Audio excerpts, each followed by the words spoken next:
Well, it has been said, and I quote, that over the last 10 years there have been several well-publicised examples of failed or fraudulent investment schemes and products. That's not to shock us by any means.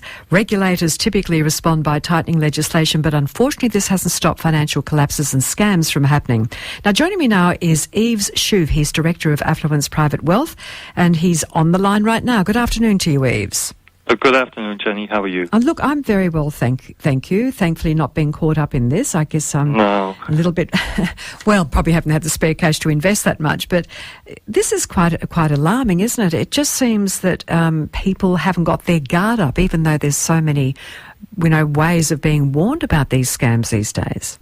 It is, and I think it comes down to a lack of financial education. Even young people I meet have very little understanding of how investments work and don't quite have a grasp of the financial basics.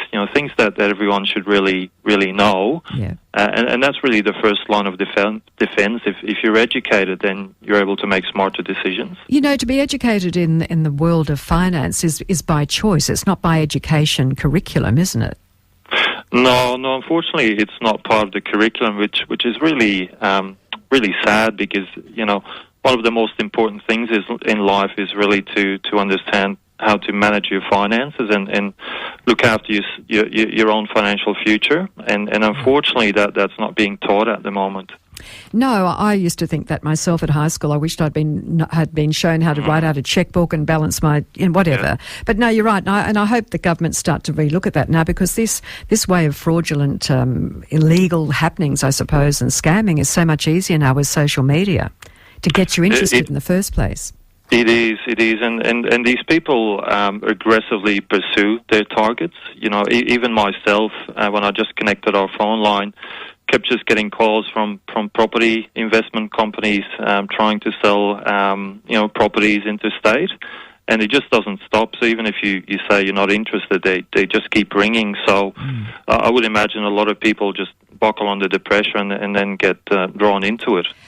Look, it has to follow up. An email or something to get you interested in the first place is one thing, but they have to follow up verbally, don't they? How do they do that? Well, look, the way I see it is they start with making phone calls and then get people interested, and then typically what they try and do is get you into a room with other people, where it's a very high-pressured environment and where you basically are almost drawn into signing a contract on the spot. So it's really getting you to a venue where they can exert a lot of pressure, and it's a very high-powered, sort of high-pressured environment. And then people typically, because everyone else signs up, they think it must be a good thing, and then everyone just sort of gets drawn into it. How do they get them there in the first place?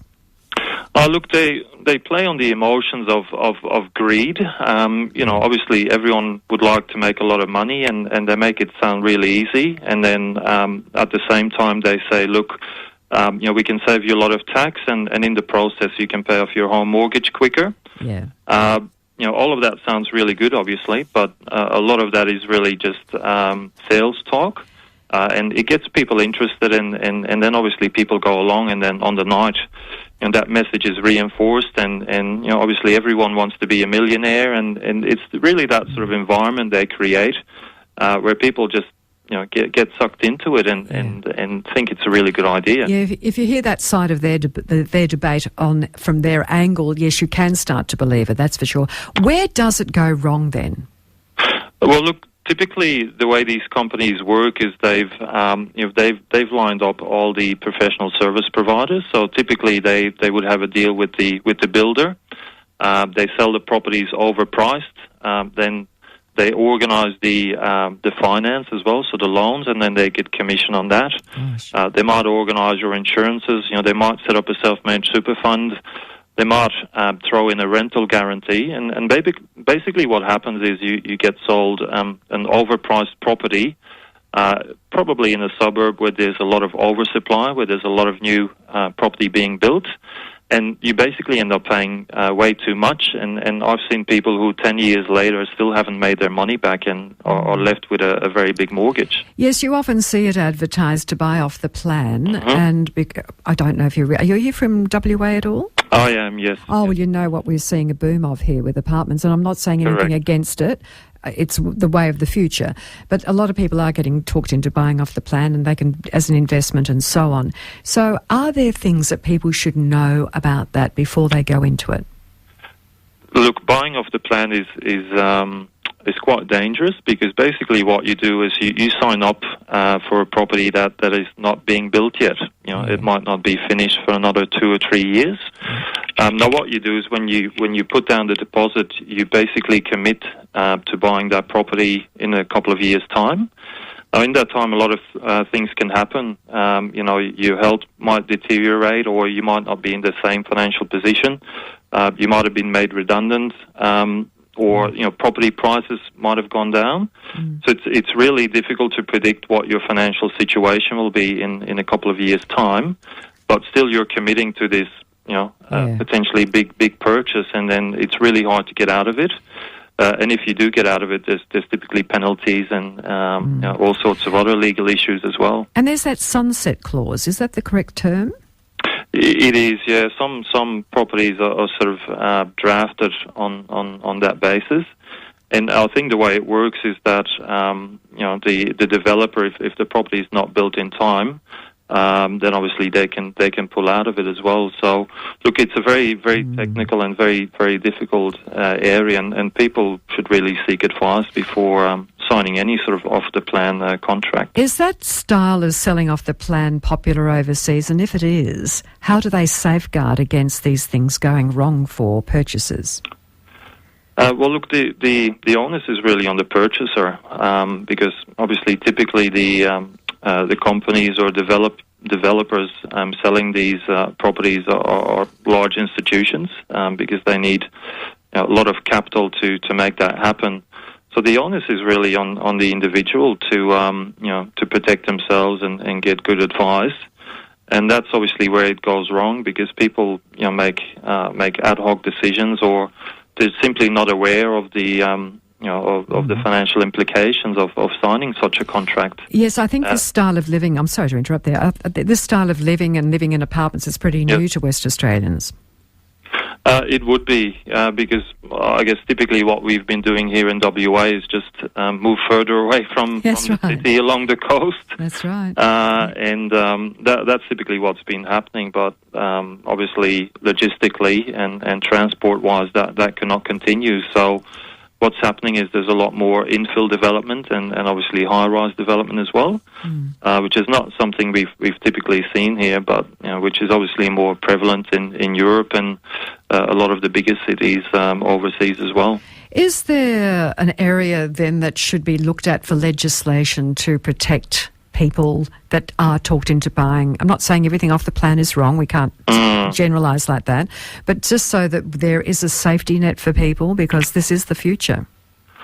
Well, ideally there should be, because there's really no safety net at present.